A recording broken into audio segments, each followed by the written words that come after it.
والصلاة والسلام على رسول الله وبعد.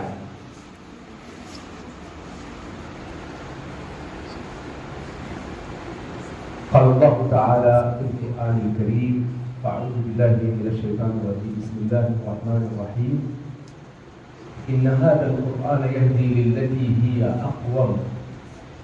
وقال النبي صلى الله عليه وسلم: خيركم من تعلم القرآن وعلمه. وقال أيضا: اقرأوا القرآن فإنه يأتي يوم القيامة شفيعا لأصحابه. وقال النبي صلى الله عليه وسلم: يقال لقارئ القرآن: اقرأ وارتقي ورتل كما كنت ترتل في الدنيا فإن منزلتك عند آخر آية تقرأها. مدرسے زینت الاسلام اور عزیز ساتھیوں، السلام علیکم ورحمۃ اللہ وبرکاتہ.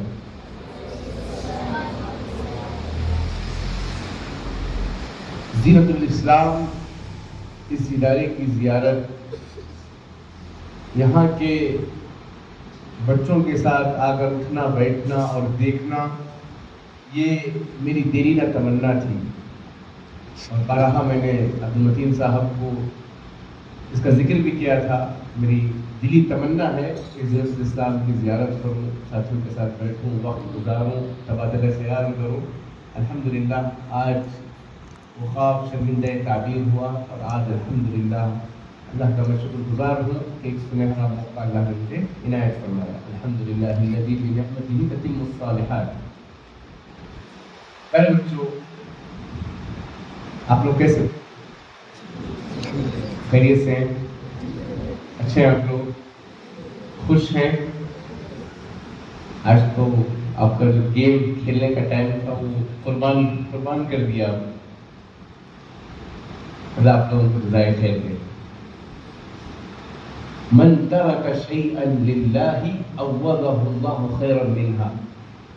جو شخص کسی چیز کو اللہ کے خاطر چھوڑتا ہے، اللہ تعالیٰ اسے اس سے اچھی چیز دے گی. آج انشاءاللہ تم نے ایک چیز اللہ کے خاطر چھوڑا نا، آج گیم، کیونکہ صبح سے تھکے ماندے، ایک دم ٹائرڈ ہو کے، ایک دم تھک کے کھیلنے کا وقت تھا آپ کا، لیکن آج آپ لوگ قربانی دیے ہیں تو انشاءاللہ ایک اچھی بات آپ کے سامنے آئے گی. باذن اللہ اس کا فائدہ ہوگا انشاءاللہ. پہلے بچوں،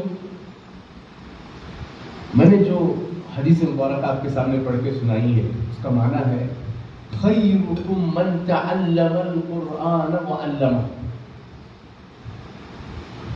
کہ اللہ کے رسول صلی اللہ علیہ وسلم نے فرمایا تم میں سب سے بہترین انسان وہ ہے جو قرآن سیکھے اور سکھائے. یہ حدیث ہم نے بار بار سنا ہوگا، بار بار اس حدیث کو دہرایا جاتا ہے. آج ہم اس کے معنی پر غور کرتے ہیں. خیرکم من تعلم القرآن وعلمہ. کسی کسی یاد ہے یہ؟ ماشاءاللہ آپ تو حافظ قرآن ہیں. چھوٹی سی آدھے لائن کی عبارت ہے، سب لوگ یاد کر لینا، ٹھیک ہے؟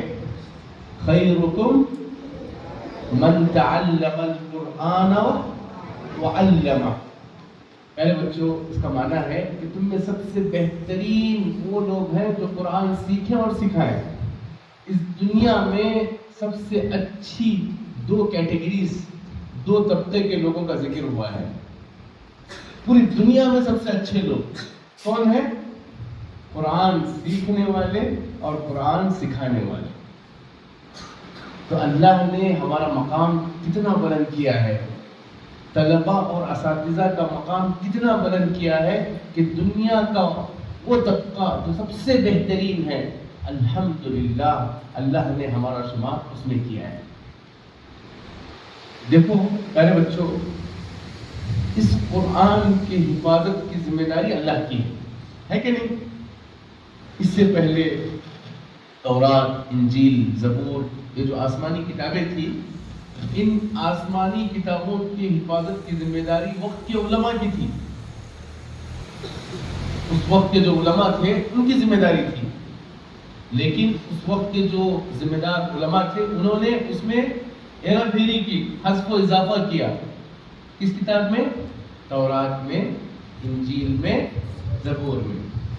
لیکن اللہ تعالیٰ نے قرآن مجید کی حفاظت کی ذمہ داری خود لی ہے کہ اس میں ایک حرف کا اضافہ نہیں ہو سکتا، ایک زبر زیر کم نہیں ہو سکتا. اس کی ذمہ داری کون لیے ہے؟ پہلے بچہ آپ کو معلوم ہے جو لوگ اسلام کے دشمن ہوتے ہیں، گستاخ ہوتے ہیں، وہ قرآن مجید کو کبھی جلاتے ہیں، قرآن مجید کے ساتھ کھلواڑ کرتے ہیں، قرآن مجید کی توہین کرتے ہیں. ہے کہ نہیں؟ کبھی کبھی اخبار سننے کو آتے ہیں، ابھی سویڈن میں ہوا، اس سے پہلے ڈنمارک میں ہوا. لیکن ان بیوقوف لوگوں کو یہ نہیں پتا ہے کہ قرآن مجید کے ایک دو نسخے جلانے سے اس دنیا سے قرآن مٹایا نہیں جا سکتا. کیوں؟ کیونکہ سووں میں نہیں، ہزاروں میں نہیں، لاکھوں میں نہیں، کروڑوں کی تعداد میں اللہ نے اس امت میں، امت محمدیہ میں حافظ قرآن بنا کے رکھا ہے. تم اگر قرآن کے ورق جلا رہے ہو تو ہمارے سینوں میں جو قرآن ہے اس کا کیا کرو گے؟ تو آپ لوگ حافظ قرآن بھی ہو اور محافظ دین بھی ہو. اس دین کے محافظ ہیں آپ. ایک سیڑھی ہے یہ، اس سیڑھی کا پہلا زینہ ہے یا پہلی کڑی ہے یہ قرآن مجید کو حفظ کرنا. پھر اس کے بعد حافظ قرآن بننا ہے، دین کا داعی بننا ہے، اس امت کی خدمت کرنی ہے، خادم ملت بننا ہے، عالم باعمل بننا ہے کہ نہیں؟ یہ سب انشاءاللہ ذمہ داریاں آپ پر ہیں. یہ ایسا طبقہ ہے جو لوگوں کو فائدہ پہنچاتا ہے. اس کے بارے میں اللہ کے رسول صلی اللہ علیہ وسلم نے کیا کہا؟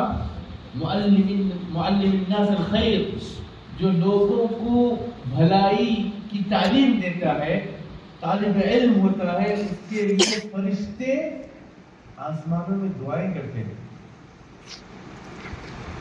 مچھلیاں سمندر میں دعائیں کرتی ہیں، چونٹیاں بلوں میں دعائیں کرتی ہیں ان لوگوں کے لیے جو لوگوں کو فائدہ پہنچاتے ہیں. تو آپ بھی تو ہیں جو آج حافظ قرآن ہیں، کل دین کے محافظ ہیں، داعی ہیں، خادم ہیں، عالم باعمل ہیں. تو اپنی سوچ کو بلند رکھو.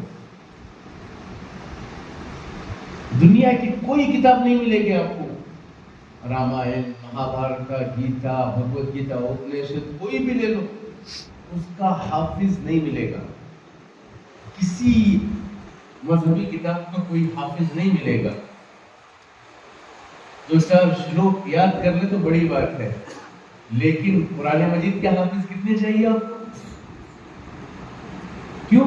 کیونکہ اللہ نے وعدہ کیا ہے اِنَّا نَحْنُ نَزَّلْنَا الذِّكْرَ وَإِنَّا لَهُ لَحَافِظُونَ، کہ اس قرآن کو نازل کرنے والے ہم ہی ہیں اور ہم ہی اس قرآن کی حفاظت کریں گے. میری باتیں سمجھ میں آ رہی ہے بچوں؟ بات سب لوگ سمجھ رہے ہیں؟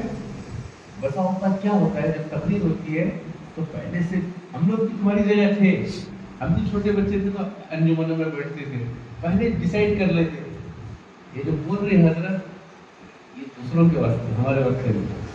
ایسا نہیں سوچنا. جو بھی نصیحت کرتے نا وہ ہر طالب علم یہ سوچے کہ یہ آج مولانا جو بول رہے ہیں، جو شیخ صاحب بول رہے ہیں، وہ ڈائریکٹ مجھے بول رہے ہیں. سمجھ رہے ہیں؟ اچھا میں اور ایک دلچسپ ایک حدیث آپ کو سناتا ہوں. کل قیامت کے دن حافظ قرآن سے کہا جائے گا اقرا وارتقی، قرآن پڑھتے جاؤ اور چڑھتے جاؤ. جنت کے منزلوں کی اونچائی، کیونکہ سب سے اوپر جنت میں کون سی جنت ہے؟ فردوس الاعلی، سب سے اوپر.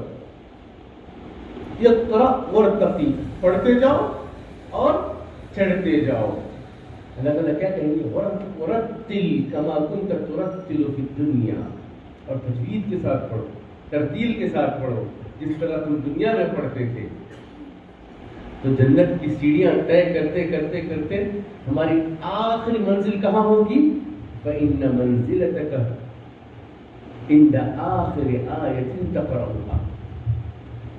تمہارا ٹھکانہ اور تمہاری منزل کہاں ہوگی معلوم ہے؟ جہاں آخری آیت پر آپ رکیں گے جنت کی اس بلندی پر آپ کا آخری ٹھکانہ ہوگا. اچھا بچوں، آپ لوگ جنت میں فردوس الاعلیٰ میں جانا چاہتے ہو کہ نہیں جانا چاہتے ہو؟ اونچے مقام کو حاصل کرنا چاہتے ہو کہ نہیں؟ تو اس لیے قرآن مجید پورے دلچسپی سے پڑھنا ہے. اگر نیند کا خمار ہو، ایک دم ڈاون ڈول ہو رہے ہیں آپ، تو ایسی صورت میں قرآن نہیں پڑھنا. قرآن کھولو تو پورے اہتمام کے ساتھ، توجہ کے ساتھ، ایک سوئی کے ساتھ، دل جمعی کے ساتھ، پورے سکون کے ساتھ پڑھنا. تو ایسا جب آپ پڑھیں گے تو اللہ تعالیٰ کا قیامت کے دن کیا کہیں گے؟ پڑھتے جاؤ اور چڑھتے جاؤ، اور جیسے دنیا میں پڑھتے تھے اسی طرح پڑھو، کیونکہ آپ کی آخری منزل وہ جگہ ہوگی جہاں آپ آخری آیت پر رکیں گے. کچھ لوگ قرآن پڑھتے ہیں، اس قرآن کے پڑھنے کا انداز یا اتنی غلطیاں ہوتی ہیں، اتنی لحن ہوتی ہے کہ قرآن ان پر لعنت کرتا ہے. رب قارئ للقرآن والقرآن یلعن، قرآن اس پر لعنت بھیجتا ہے. اس لیے قرآن کو اس کے آداب کے ساتھ ہمیں حسن سوچ کے ساتھ ادا کرنا ہے. اچھا، اس کا فائدہ کیا ہوگا؟ اللہ کے رسول نے دوسرے حدیث میں فرمایا، اقرأوا القرآن فإنه يأتي يوم القيامة شفيعا لأصحابه. یہ قرآن کل قیامت کے دن ہمارا سفارشی بن کے کھڑا ہوگا. اگر انسان ہونے کے ناطے ہم سے کچھ غلطیاں ہو گئی، کچھ بھول ہو گئی، کچھ چھوٹ ہو گئی، کچھ تقصیر ہو گئی، کچھ کوتاہی ہو گئی، تو قرآن ہمارے ساتھ کھڑا ہوگا اور کہے گا اے اللہ اس بندے کو بخش دے. کیوں؟ کیونکہ یہ قرآن کا حافظ تھا، قرآن کی تعلیمات پر عمل کرتا تھا، قرآن پر وہ تدبر کرتا تھا، قرآن پر خود بھی عمل کرتا تھا اور قرآن کے پیغام کو دوسروں تک پہنچاتا تھا. تو ہمارے ساتھ کون کھڑا ہوگا؟ قرآن کھڑا ہوگا. کیونکہ امت میں ایک بڑی تعداد ایسی ہے جس کا تعلق قرآن سے بالکل نہیں ہے. دنیا کے پورے کام کر لیں گے، پورے میٹنگ کر لیں گے، ہر قسم کی پکنک کر لیں گے، بڑے بڑے اچیومنٹس کر لیں گے، قرآن کھولنے کی توفیق نہیں ملتی ہے.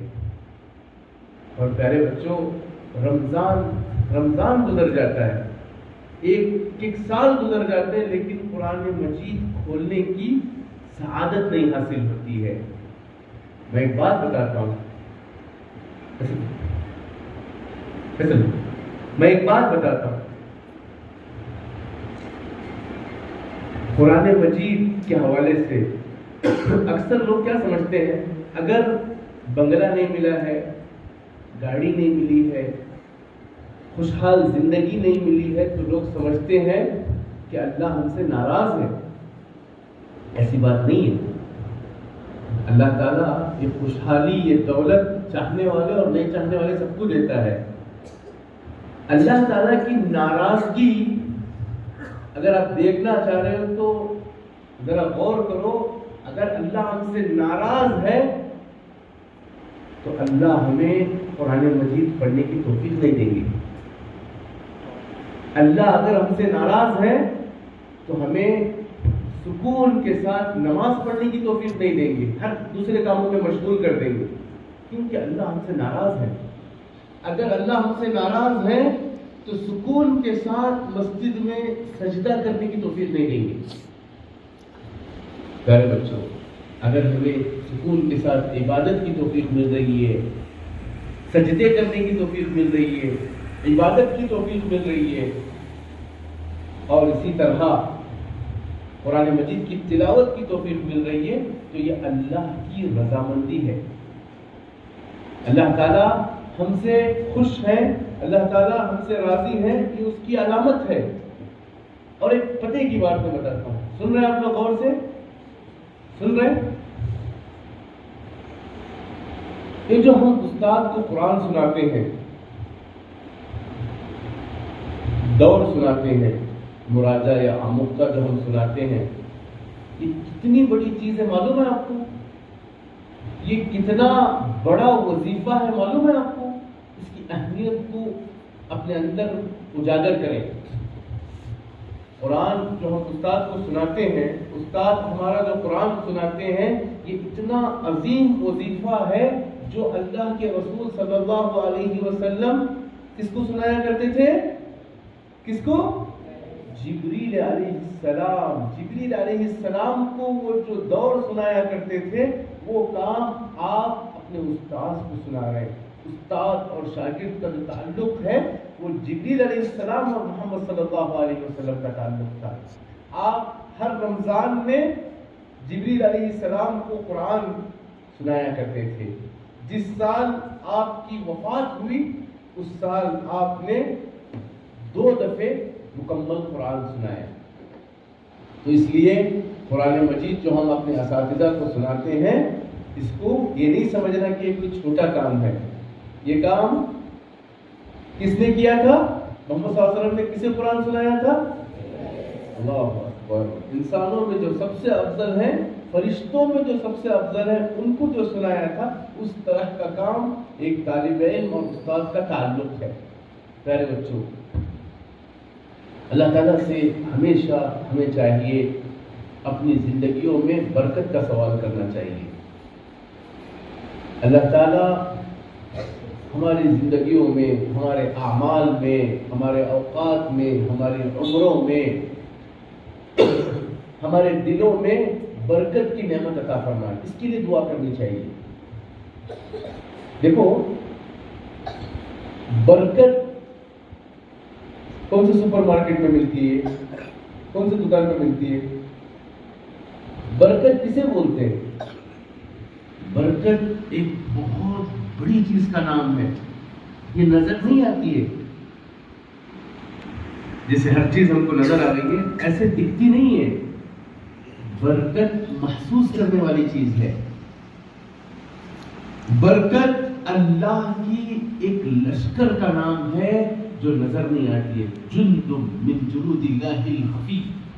نظر نہیں آنے والی ایک لشکر کا نام برکت ہے. اور یہ برکت اگر کسی کے عمر میں داخل ہو جائے تو کم عمری میں بہت کام کر لیں گے. اگر یہ برکت کسی کم چیز میں آ جائے تو وہ چیز بہت بڑھ جائے گی.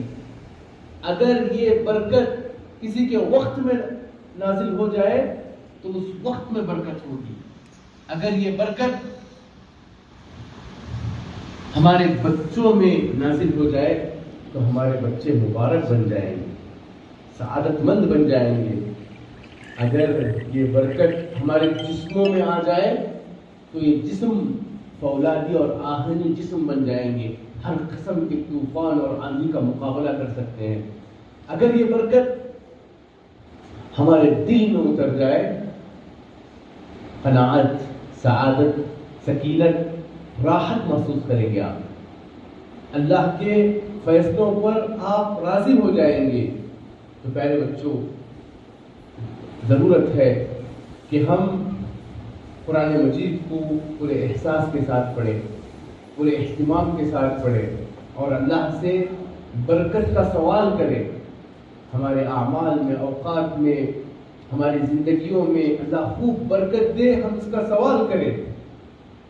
اور دیکھیں، یہ جو اللہ تعالیٰ نے ہمارے جو صحابہ کی سیرت ہے، فاتحین کی جو سیرت ہے، تابعین کی سیرت ہے، اللہ تعالیٰ نے ان کی عمروں میں کتنی برکت دی تھی. آپ کو معلوم ہے ہندوستان کو جنہوں نے فتح کیا ان کا نام کیا ہے؟ محمد بن قاسم. انہوں نے جب ہندوستان کو فتح کیا تو ان کی عمر کیا تھی؟ 17 سال کا نوجوان. 17 سال کا نوجوان ہندوستان کی سرزمین فتح کی. کتنے 100 سال تک ہماری حکومت رہی؟ 800 سال حکومت کی ہے. تو یہ برکت ہے کہ نہیں؟ جس طرح اسپین کو موسیٰ بن نصیر، طارق بن زیاد کے بعد عبد الرحمن الداخل نے فتح کیا. عبد الرحمن الداخل جب اسپین میں داخل ہوئے تو ان کی عمر کیا تھی؟ 21 سال. 21 سال کے نوجوان نے اسپین کو فتح کیا. اسپین میں کتنے کتنے خوبصورت شہر ہیں, کتنی خوبصورت عالیشان مساجد ہیں, بہترین محلے ہیں اور بہترین شاہی مکانات آج بھی موجود ہیں. 800 سال ہم نے حکومت کی. تو عبد الرحمن الداخل جب یہ داخل ہوئے اسپین میں, عمر صرف 21 سال تھی. محمد بن فاتح جنہوں نے قسطنطنیہ کو فتح کیا, 25 سال کی عمر میں قسطنطنیہ, استنبول, اس وقت کا ایک یورپ کا ایک اہم حصہ تھا, اس کو فتح کیا. پیارے بچوں, یہ ہمارے صحابہ تھے جن کی زندگیوں میں بڑی برکتیں تھیں. اللہ کے رسول صلی اللہ علیہ وسلم نے ایک دفعے صحابہ سے کہا کہ یہودیوں پر میں مطمئن نہیں ہوں, یہودی دھوکہ دیتے ہیں. کون ہے جو یہودیوں کی ہبرو زبان, عبرانی زبان سیکھے تاکہ مجھے اطمینان ہو؟ تو اللہ کے رسول صلی اللہ علیہ وسلم کے کہنے پر زید ابن ثابت نے صرف 15 دنوں کے اندر یہ لینگویج سیکھ لی. اور اللہ کے رسول صلی اللہ علیہ وسلم کے جو خطوط ہوتے تھے یہودیوں کی زبان میں لکھ کر سناتے, اور یہودیوں کے خط کو اللہ کے رسول صلی اللہ علیہ وسلم کی زبان میں پڑھ کر سناتے. تو یہ برکت ہے کہ نہیں؟ تو اب دیکھنا ہے کہ ہماری زندگیوں میں برکتیں آئیں گی کیا نہیں, یہ دیکھنا ہے. ہمارے اوقات میں برکت ہے کیا نہیں دیکھنا ہے. ہماری عمر میں برکت ہے کیا نہیں دیکھنا ہے. ہمارے جسم میں برکت ہے کیا نہیں دیکھنا ہے. پیارے بچوں, جو ہم قرآن کا اگر حق ادا نہیں کریں گے تو آپ کو معلوم ہے, جہاں میں نے ایک حدیث سنائی, اقرأوا القرآن فإنه يأتي يوم القيامة شفيعا لأصحابه, قرآن کو پڑھو کیونکہ یہ کل قیامت کے دن گواہی دے گا. وہیں پر سورہ فرقان کی آیت ہے, وقال الرسول یا ربی, پڑھو, ان قومی اتخذوا هذا القرآن مہجورا. کل قیامت کے دن اللہ کے رسول صلی اللہ علیہ وسلم کچھ مسلمانوں کے بارے میں اللہ کے سامنے مقدمہ دائر کریں گے. وقال الرسول, رسول کہیں گے, یا ربی, اے میرے رب, ان قومی, میری قوم نے, اتخذوا هذا القرآن مہجورا, اس قرآن کو اپنے پس پشت ڈال دیا تھا, نہ اس کی تلاوت کرتے تھے, نہ اس پر غور و فکر کرتے تھے, نہ اس پر تدبر کرتے تھے, نہ اس پر عمل کرتے تھے, نہ اس کے پیغام کو پہنچاتے تھے. اے اللہ, میری امتیوں میں جو لوگ قرآن کے ساتھ اس طرح کا معاملہ کریں گے ان کے ساتھ تو کارروائی کرنا, شکایت کریں گے. تو ہمیں دیکھنا ہے کہ ہم لوگ اس زمرے میں نہ آئے جن کے خلاف اللہ کے رسول صلی اللہ علیہ وسلم مقدمہ دائر کرے, بلکہ ہم لوگ اس زمرے میں آئیں جن کے لیے اللہ کے رسول بھی سفارش کرے, قرآن مجید بھی سفارش کرے. اور آخری بات, جو ہم حافظ قرآن بنیں گے, عالم دین بنیں گے, تو یہاں پر ہمارا مقصد کلیئر ہونا چاہیے کہ ہم حافظ قرآن اگر بن رہے ہیں تو دین کی خدمت کے لیے, اس دین کی سربلندی کے لیے. اگر ہمارا مقصد شہرت, دنیا کی یہ جو ایک دم رونق والی زندگی ہے اس میں اپنے اسٹیٹس کو بنانے کے لیے, نام و نمود اور شہرت کے لیے ہے, تو وہ حدیث یاد کر لینا چاہیے جس میں ابو ہریرہ رضی اللہ تعالیٰ عنہ روایت کرتے ہیں کہ کل قیامت کے دن سب سے پہلے جہنم کی جو آگ سلگائی جائے گی, کن کن لوگوں سے سلگائی جائے گی؟ ایک قاری ہوں گے, ایک سخی فیاض آدمی ہوں گے, اور ایک مجاہد ہوں گے. قاری کو لایا جائے گا, کہا جائے گا کہ ان کو اب جہنم میں ڈالا جائے, تو قاری صاحب کہیں گے میں نے تو قرآن پڑھا. کہا جائے گا نہیں, تم نے جو قرآن پڑھا وہ شہرت کے لیے, قاری کہلانے کے لیے, لوگوں میں اپنا دبدبہ بٹھانے کے لیے پڑھا تھا. یہ شہرت تو تمہیں دنیا میں مل گئی, اب جہنم کا ایندھن بنو. ایک فیاض اور سخی شخص کو لایا جائے گا, وہ کہے گا میں نے فلان کے ساتھ احسان کیا, فلان. یہ تو ریاکاری کے لیے تھا، شہرت کے لیے تھا، نام کے لیے تھا، اخبار کی زینت کے لیے تھا۔ جو شہرت تم مانگ رہے تھے وہ سب کچھ تمہیں مل چکی ہے، اب جہنم کا ایندھن بنو۔ پھر اس کے بعد ایک مجاہد کو لایا جائے گا، وہ بولے گا اے اللہ میں تو اللہ کی راہ میں شہید ہوا ہوں۔ کہا جائے گا نہیں، تم نے جو جام شہادت کی ہے صرف لوگوں میں مجاہد کہلانے کے لیے۔ اس روایت کو ابو ہریرہ رضی اللہ تعالی عنہ جب بیان کرتے تھے تو وہ باقاعدہ بے ہوش ہو جاتے تھے کہ اس حدیث کو بیان نہیں کر پاتے تھے۔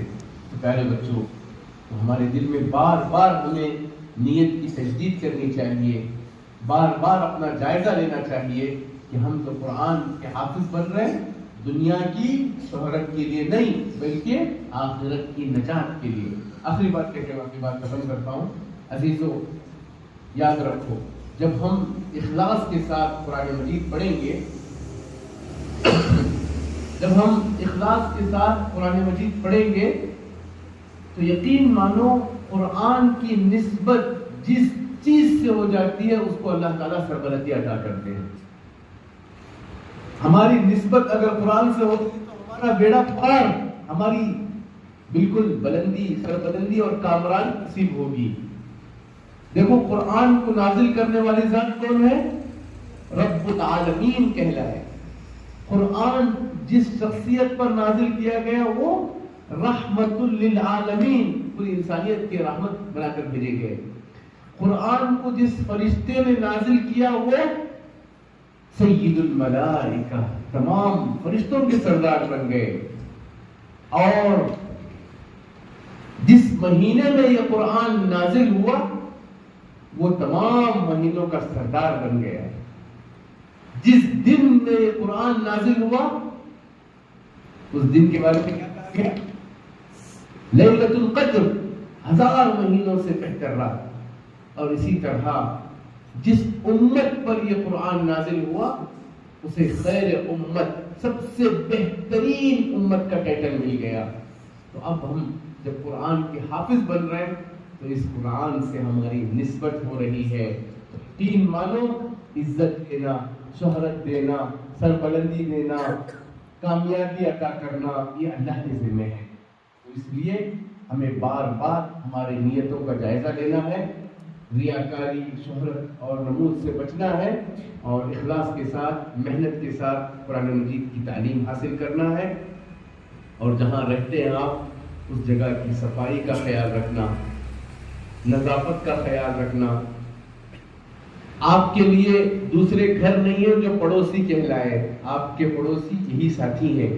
ان ساتھیوں کے ساتھ نے سلوک کرنا، اور مسلم کی تعریف یہ ہے کہ وہ اپنے ہاتھ سے اور زبان سے کسی کو تکلیف نہ دے، اپنے اساتذہ کا احترام کرنا، ان کی رہنمائیوں کے تحت ترقی کے لیے اسی راستے پر چلنا، تب جا کر تم ایک کامیاب حافظ قرآن، خادم دین، داعی اسلام اور عالم باعمل بنو گے۔ ان باتوں پر عمل کریں گے انشاءاللہ۔ جزاکم اللہ خیراً، بہت بہت شکریہ۔ میں جنت اسلام کی ذمہ داران اور مشائخ، خصوصاً ہمارے متین بھائی کا اور دیگر احباب کا، مہمانوں کا، اور اسپیشل آپ لوگوں کا شکریہ کہ آپ لوگوں نے آج قربانی دے کر ہمارے ساتھ بیٹھے رہے۔